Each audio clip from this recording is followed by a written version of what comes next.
So, Joker 2 has been out for almost a week now. I went to see it on Friday, opening night, because I was absolutely gassed to see this film. I've never before felt like I've been inclined to make a video on a film before, until now, and I feel like I need to, because of all the strong hatred that there seems to be circulating about this film.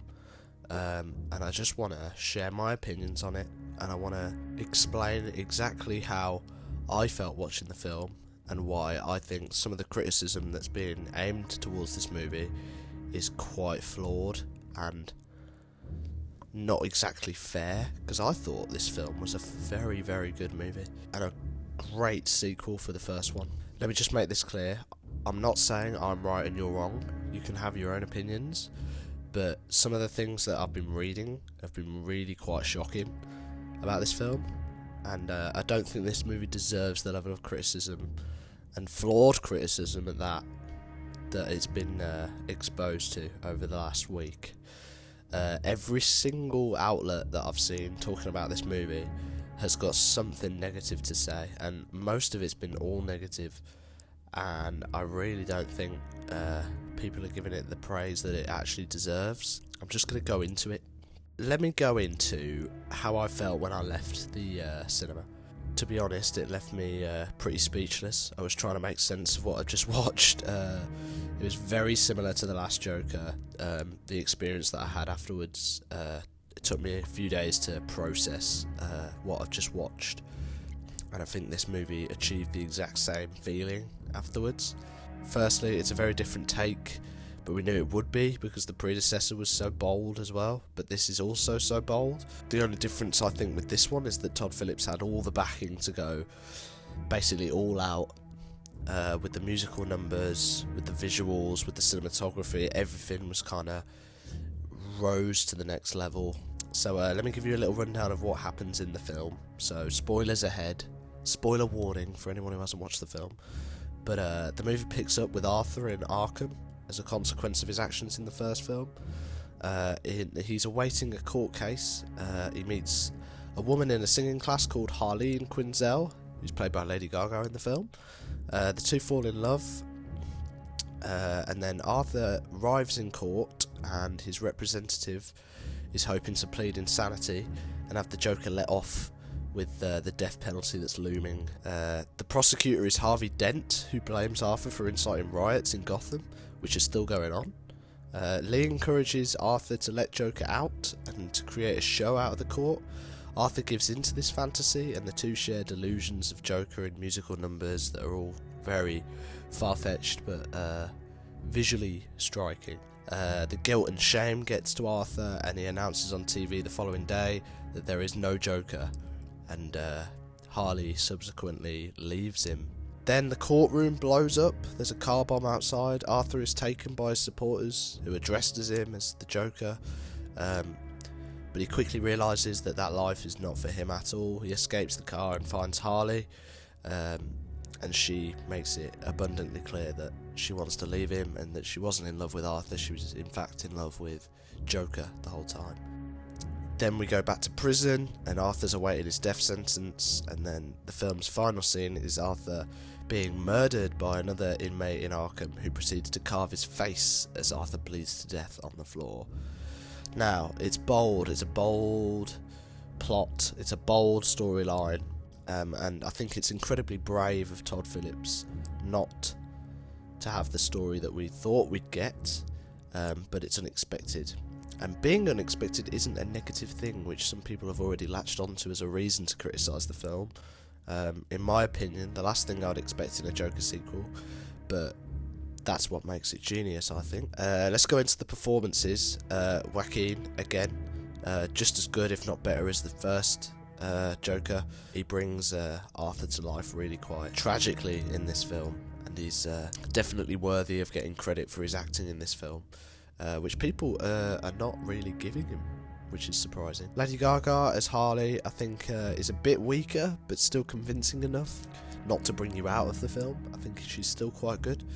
A standout for me would be Brendan Gleeson, who plays a horrible Arkham guard. He was excellent. He was just so hateable, but he was really, really quite good. So let's talk about that final scene. I think the final scene is quite telling of the entire story leading up to this point. A lot of people take offence to the final scene, saying it was the worst thing they've ever seen. There's a sort of perverse warmth. Arthur gives this young man who comes up to him a chance to tell his joke.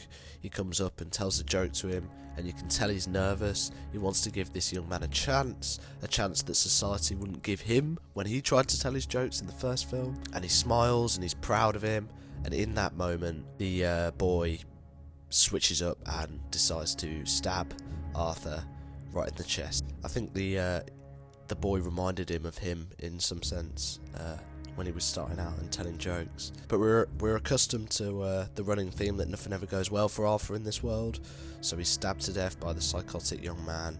In essence, the Joker persona is passed onto this young man as he carves his face, as Arthur lies bleeding to death on the floor. I think that's perfect symbolism that the Joker has been passed on to a new form. Joker has never been one identity, he's an idea. I think that whole theme is really quite cool, and it's quite genius if you come to think about it. Something that I didn't see coming, but it's a different take, and I respect that. A lot of people saying the themes were just boring and there wasn't much meaning behind the film.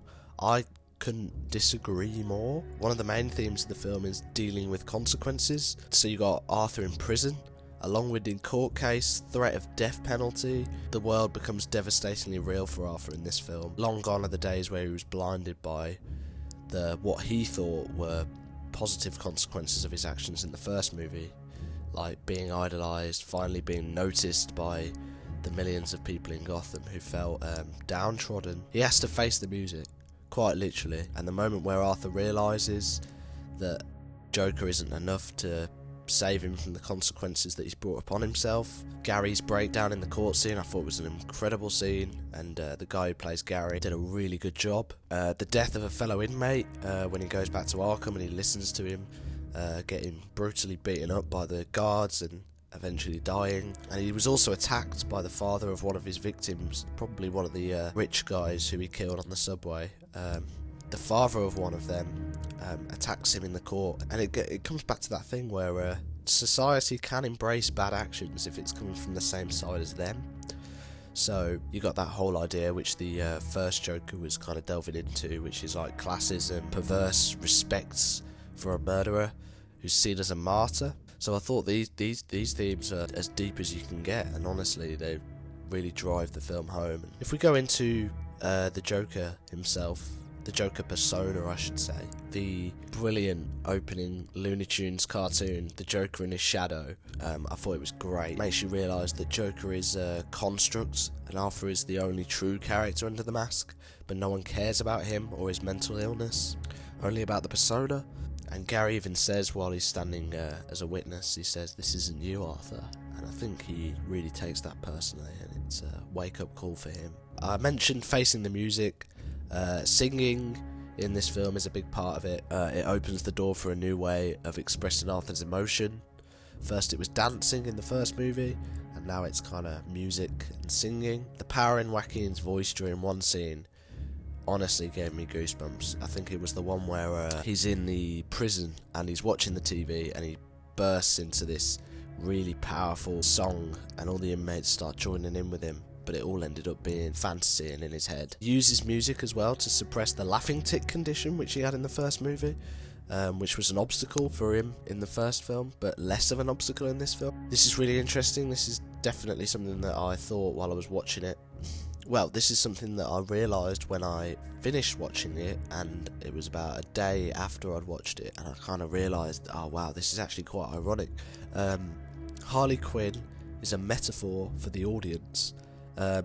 Harley in the film never cares for Arthur, she cares about Joker, and the moment Arthur lets go of his Joker persona, she leaves, and uninterested and disappointed she is. Exactly like the audience did in reaction to this film, which is quite ironic. The audience feels a sense of disappointment that Arthur's Joker persona is gone, and it's ironic that audience members watch this film, they call it a disappointment, they call it absolute dog shit. One of their main criticisms is Joker's only in it for 15 minutes. The people who are giving these criticisms don't care about Arthur or his mental illness, which is the main key point of the story. The whole point of the story is to learn about this character, Arthur, and how he's struggling with mental illness and how he's having to deal with that. The critics really don't care about that. They care about Joker, and it's kind of ironic in a sense, and I think that's pretty brilliant.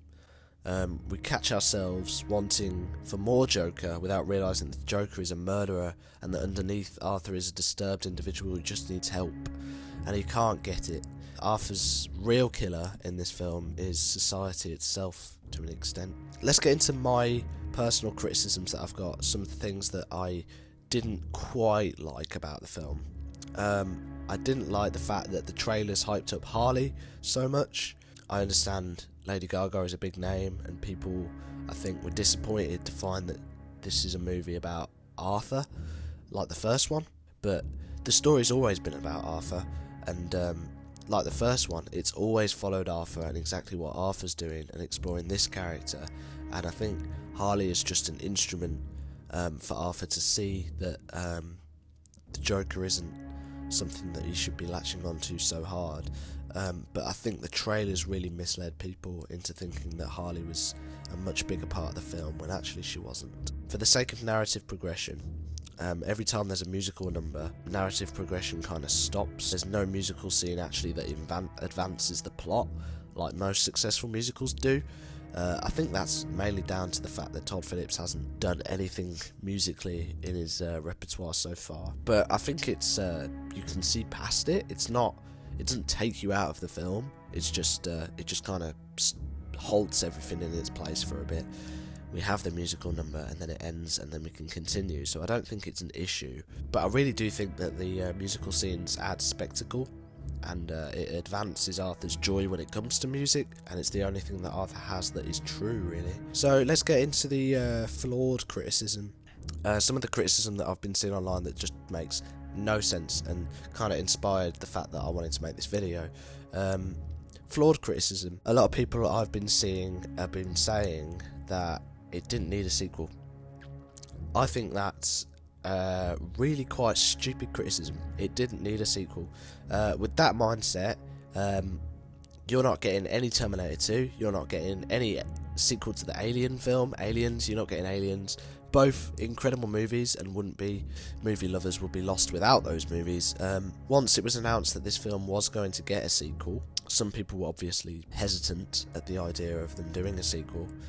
It was never on the cards until it was announced. Whether that was for monetary reasons and Warner Brothers saw the opportunity of how much money the first movie made. But I really think that this movie is a worthy installment into this little 2-movie franchise of Joker. But the idea of the criticism it didn't need a sequel really doesn't hold any substance behind it. You can't say it didn't need a sequel, because if it came out and it was really quite good, which I thought it was, but if it was received better by critics, you wouldn't get anyone saying it didn't need a sequel. But if you said it didn't need a sequel, and if your criticism beforehand got to the studio and they saw your criticism and they saw this person saying it didn't need a sequel was never necessary, and they pulled the plug and we never got one, imagine what you'd be doing, getting rid of a really good movie and taking that away from people who would really enjoyed the film. So I think it's quite a selfish criticism to say it didn't need a sequel. A lot of people saying I wanted a Joker movie, not an Arthur movie. A critical reaction that speaks to the theme of this entire film, which is quite hilarious actually. It's like the movie sets up this perfect joke. The movie is marketed as very Joker heavy, however, so there is some substance in the criticism, but damn, it's ironic the fact that people are disappointed the fact that they're watching a movie about a character that we followed in the first film, Arthur, and not Joker. People are so desperate for more Joker and they don't realise that the main drive of the film is Arthur, and the main character of the film is Arthur. It's not Joker. Joker's an idea. I don't see any issue with it. I was just as invested in Arthur's character as I was in his Joker portrayal. and I think it's fine that we've got a film about Arthur and how he deals with the persona of Joker and how he gets rid of that. Lastly, flawed criticism wise, I'm going to go with the final scene, because I have seen the most stupid reactions to the final scene. Everyone looking at that final scene and seeing that kid carve his face on the screen, and everyone's going, oh my god, I can't believe Todd Phillips has made that Heath Ledger. I can't believe Heath Ledger's Joker is in Joker 2. No, Heath Ledger's Joker isn't in Joker 2. That isn't Heath Ledger, per se. It's meant to be symbolism that Joker is being passed on to another person, and it's reinforcing the idea that Joker is an idea, and he's a persona that is passed on to people, and he can be passed on through inspiration. It doesn't mean that it's Heath Ledger, and all these comic fanboys are going, oh my god, it's Heath Ledger, why would they do that to the perfect character of Heath Ledger's Joker? And I'm just like, wow, you really just don't get it. So yeah, there's that one particular criticism that's really been, I'm just going to say, it's been fucking me off for the whole week, I can't lie. Another criticism that I've been hearing is the movie is a cash grab. And I think that's flawed in itself. He could have played it safe, Todd Phillips, but decided not to. He had total creative free reign, and he used it excellently in my opinion. He made a Joker musical, and he knew that was going to divide people. So how could this movie be a cash grab? He went all out, and he expressed his vision, and his vision so clearly, and he knew that some people weren't going to like it. And I think he's sitting at home listening to all these critics, and he's like, I saw this coming, but I hope that Todd Phillips can see some of the positive reaction towards this film, and make it known that this wasn't all in vain, and some people saw the movie for what it was and really quite enjoyed it, like me. I think he used the reaction from the first Joker to subvert expectations in a way, and make people realise that this guy, who was seen as a hero when we left off, quite a perverse reaction to a character that's murdered quite a few people, but we felt this connection to him, even though we didn't know whether we wanted to or not. And I think he played with that in this film as well, making everyone realise that this guy is a serial killer in essence, and he's reeling with the consequences of doing that. And he's still relatable, Arthur. He's still, even after he's done all these bad things. So I think it's still genius. Because I've seen all this criticism of, they've killed Arthur, they've killed Joker, they've ruined what my idea of the character was. They've made him unlikable, and they've called him a loser straight to our faces. But I think that's the beauty of it, seeing this character come full circle, rise to the highest level as Joker, and then crashing down, the dismantling of the character, and him realising that Joker brings him pain, and it brings other people pain, and it's not what he was brought in this life to do. He was brought into this life to make people laugh. That was his thesis. I don't think it's intrinsic to Arthur's nature to bring pain to other people. I think it's just him reacting to a society that dealt him a very bad hand at cards.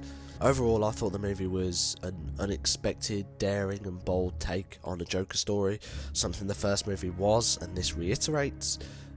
This isn't a Joker story for die-hard comic book fans. It's a story about a man who puts on a mask until that mask becomes his downfall, basically. Arthur's life is such a tragedy that it's comical, and I think that theme is substantial in both movies and is evident in both movies, until it all catches up to him, and he succumbs to the tragic life set in stone for him. This movie is basically Arthur realising that Joker can't save him, and Joker was an idea that basically doomed him. And I think that theme and that plot or storyline or story beat alone is really bold, really unexpected, very daring of the director and everyone involved, and they executed it to a T, and I thought it was great. I loved the first Joker, and I thought this was a a great sequel to it. Maybe not as good as the first one, but I really did respect it for what it is, and lots of people aren't respecting it at the moment. So I felt the need to come out and just explain and express my opinions on it and why I can see the beauty in this movie, and what it's there for, basically.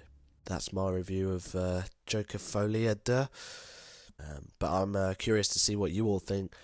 Post your opinions in the comments below, and I'll take a look, because this is probably one of the most divisive and shockingly criticised movies of the year so far, and it's creating quite a stir online, so I'd love to hear your guys' thoughts. But yeah, that's all from me. Thanks, guys. Good night, and always remember, that's...